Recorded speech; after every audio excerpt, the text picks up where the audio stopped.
time. Okay. Microphone. Thank you. I'm not very good at this, so I'm nervous, and this is not something I typically do. Yay! Thank you. You're all really kind. So when I finished putting those photos up on the wall, it was late at night. It took me way longer. The whole thing was longer. And I stood there in the dark by myself, and I went, oh my God, it was like awe-inspiring that I was astonished that I'd actually been there, because this is, 13 years ago. And I just started thinking about, how that happened and how highly improbable it was that I ended up in China. I had never been on my bucket list. I'd never thought about it. I knew nothing about China. I didn't know any language. I hadn't even been on a Post-it note. And so I thought about, well, how did that happen? And so the story I'm going to tell you starts on a spring day in 1994, 10 years prior to this. And I was 38 years old, and I was living in Estes Park, and I was standing on the top of a ladder, on the top of a roof, hanging on to a chimney, and a storm had blown in. And it was my last chimney of the day. And I was starting to shake, because if anybody knows the Estes Park wind, it makes Fort Collins wind look like a breeze. So the wind started, and I started shaking, and not that I hadn't been on roofs before. I'd done hundreds of roofs. I'd worked as a chimney sweep I'd had a business for 10 years, over 10 years in Estes Park. But that day, I also was not only frozen in fear on top of that ladder, because I was afraid I was going to fall off and probably die, because it was a really tall chimney.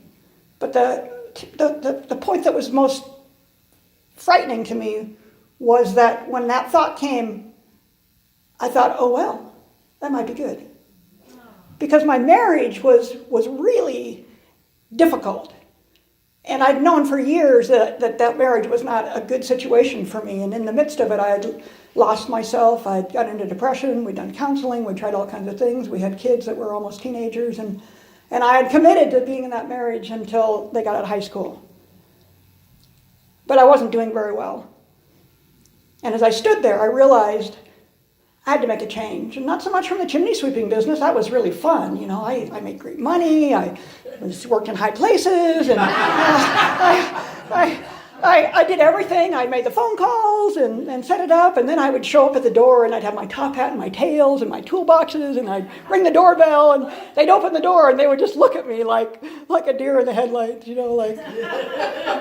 wait. So anyway, that was that's a whole nother story, and how that was a out of the blue thing that happened. But back on the roof. So I didn't have the ropes on. I was in a hurry. I wasn't thinking well, and the wind was picking up, and the 14,000 foot peaks were there, beautiful. You should have a patio on your roof. So as the ladder continued to kind of teeter, I just said, I just need to get off of this roof. And I remembered my kids, and I thought, this is why I need to make this change for my kids. All the way around, and I needed to end the marriage. And I'd been too afraid to do that. So I know the story might be more dramatic if I said I fell, and blood and gore and guts, and I recovered, and yay, and I ended up in China. But the reality was, that would be a shorter story. The reality was I did make it down. And when I sat in my truck, I was crying, and I was just like, oh, I gotta do this change, I gotta do this. And it was really my life. It was my life. I had not been doing well, and I had been, considering ending my life. And even in the midst of things, I loved being a mom. I loved my kids. Things were, pretty good, but they just weren't. And a lot of dysfunction and mental health issues and addiction issues from a man I married that I was when I was really young. So within a week, I walked into a counseling office at Larimer County Mental Health, and I said, help. And they were like, what do you need? And I go, I have no idea. And within 6 months, I walked into an advising office at CU Boulder, and I said, help, I need a career. And they said, well, what do you want to do? And I said, I have absolutely no idea. And I kind of started crying again. And they said, well, what are your interests? And so I told them my interests, and she says, oh, I have the perfect thing for you. Why don't you study anthropology? I said, anthropology? I love anthropology, but I'm looking for a career that pays, right? Because chimney sweeping paid $60 to $70 an hour. And I knew as a single parent, single person in the situation that I was in, I needed to make some smart choices. So she said, okay, let's just put anthropology down. You can take your classes. So for the next 8 years, 2 days a week, I commuted back down to Boulder and took classes. And during that time period, the divorce was awful. I thought the marriage was bad, but the divorce ended up being even worse. I mean, it was bitter and mean and ugly, and our teenage sons suffered through it. So I kept taking classes, and I took Spanish right away, and Spanish was a lifesaver for me because when I couldn't sleep at night, I could think about the vocabulary and the crazy verb conjugation for anybody who studied Spanish, and it's like, oh my gosh, I'd go on and on.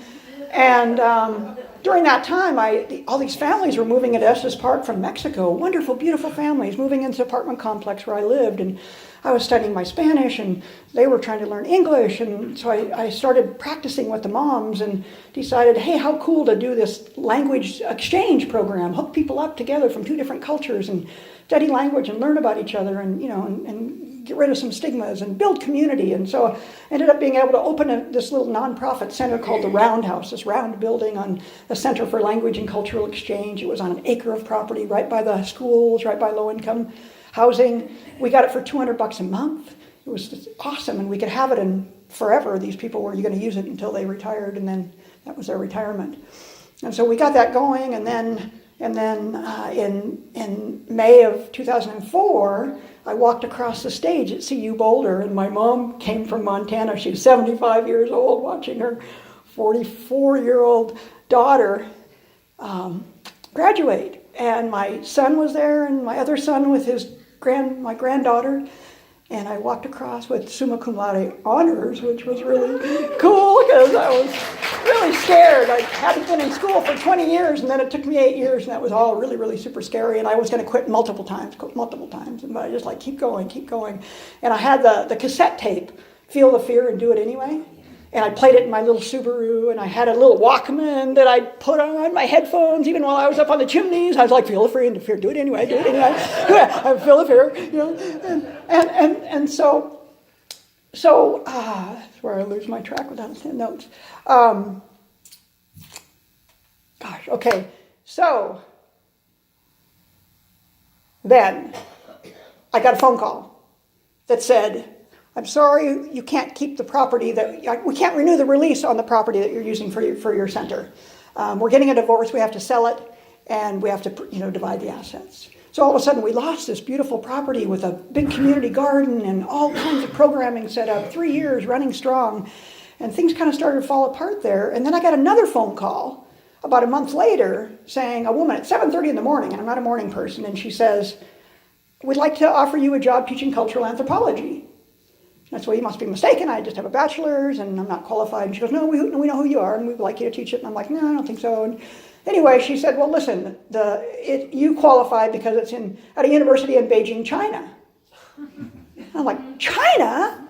I don't speak any Chinese. And she said, well, we'd like you to consider it. And I said, well, I have kids, and she said, well, they're adult kids. So anyway, I kind of said, well, let me think about it. And then I thought, 8 years studying Spanish, I'm barely getting it, and you want me to go to China, really? That is not a funny joke, right? And so I called my mom, they want me to go to China, I don't know if I should, and but it was like being led by spirit, yes, no, and I finally said yes. And I got on that plane and I flew to China and I got there expecting the big welcome sign, welcome, Mrs. Townsend, and there was nobody there. It was 6:30 in the morning. I got off, I couldn't read any of the signs. I was just like, oh shit, And I had put everything in storage and I was totally exhausted. I slept the whole way there. And then finally this man walks up to me and hands me a cell phone. I had the phone number for the school. I called, the woman answered, and she says, he's a taxi driver, he'll take you. I'm like, awesome. Well, I got screwed on the price. But anyway, he took me, and I walk in, and that afternoon, I'm standing in front of a classroom I'd never taught before with a sea of Chinese university students. And the teacher was there that had the course set up. She had the course all set up. I was just presenting her course. And I looked out, and I was just petrified. And after I taught for, about a few weeks, I started getting more comfortable. And then I started, in my style, saying, well, what do you guys think about this? And they would just sit there like deer in the headlight, because they had never been asked their opinion ever. It was all lecture. They would sit there, and so I really had fun talking with the students and about all aspects of life, cultural anthropology, and their perspective on life, and it was just great. And Christmas came, and Christmas is a school day, right? It's not a thing. And I'd ask them, what do you know about Christmas? And they'd say, it's something about a big fat man, and he eats a lot of hamburgers, so he's really fat. And then, like, somebody died, or something, or there might have been something about a rabbit, or chocolate, or something, you know? And I realized that, we are caught in our own perspective, and I was in their perspective. And sometimes I'd say things, and they'd say, Mrs. Townsend, you have to remember that we are 5,000 years old, and you're only 500. And I'd say, you're right, you got me there. But my favorite Christmas story, and then I'll end, is that one of the teachers was in Beijing looking through the stores, and there was a few Christmas ornaments. And so she's looking, and what she finds is a cross about this big, a wooden cross. And on the cross was Santa Claus. And so we laughed. It's like, well, you better be good. You better not pout or shout, because Santa Claus died for your sins. And so, just to tie this up, now I'm working as a mental health therapist at the same agency that I went to. Now it's called Summit Stone. I'm a licensed clinical social worker. I'm working with people who are homeless with disabilities. We're rebuilding their lives. It's really difficult. And when people come in and they say, I have no idea what to do with my life, I say, Go to China. I get it. I say, just remember that one day, one experience, one phone call could change your whole life.